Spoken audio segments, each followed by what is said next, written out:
Hello everyone.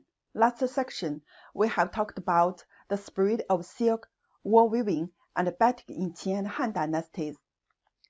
Now let's continue to learn the spread of silk weaving technology in China during the 6 dynasties.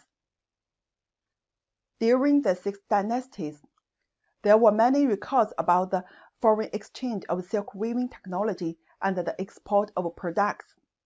Based on the records of the 3 kingdoms, in 238 AD, the Japanese queen Zhou Minhu had sent envoys to China and bring the Emperor Ming of Wei dynasty 2 pieces of cloth with bast fibers. The Emperor Ming of Wei has returned more than 100 pieces of silk fabrics, such as brocade and silk.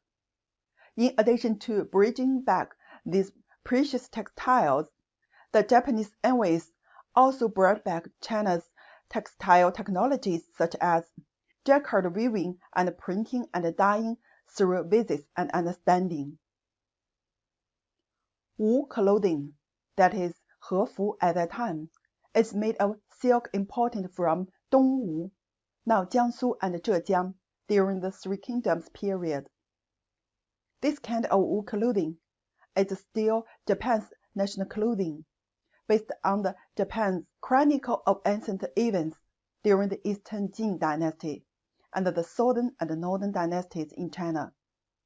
Japan sent envoys to Jiangsu and Zhejiang province in China to seek textile and sewing workers to teach their skills in Japan. They also brought back the precious silk fabrics, 2 goose feather. These Chinese textile workers living in Japan contributed to the development of ancient Japanese textile, printing and dyeing and sewing technologies. Up to now, in the ancient painting hidden in Japan's Longevity Temple, there are still portraits of ancient Chinese textile workers. It not only embodied the Chinese people's nostalgia and reverence for them, but also a clear proof of the friendly exchanges between the Chinese and Japanese people. Based on the biographies of Fa Xian in the Eastern Jin dynasty, the Buddhist monks traveled from Chang'an to Tianzhu, now India, through the Silk Road on land, to learn from the scriptures, and then returned home by sea.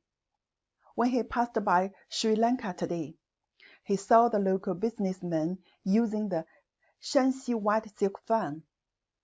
His nostalgia for his motherland arises spontaneously. This shows that as early as around the 4th century, our country's silk fabrics were transported to Sri Lanka, an island country in the Indian Ocean. Based on the history of the western spread of Chinese silk, around the 6th century, 2 envoys from the ancient Persia traveled long distances to China. After learning about sericulture and silk weaving techniques in China, they brought back some silkworm eggs. In order to avoid the impact of bad weather on their journey, they put silkworm eggs in bamboo tubes and experienced hardships. Valuable silkworm eggs were settled in Persia in the 6th century, when sericulture technology in our country was introduced to Byzantium, Constantinople, now Istanbul, Turkey. And then Emperor Justine set up a weaving workshop in the palace, and he had exclusive power to weave and sell silk. This shows how much our beautiful silk is valued and welcomed there. Okay, that's all the content of this course. The content of next course will be spread of weaving and dyeing technology in the flourishing Tang Dynasty. See you next course.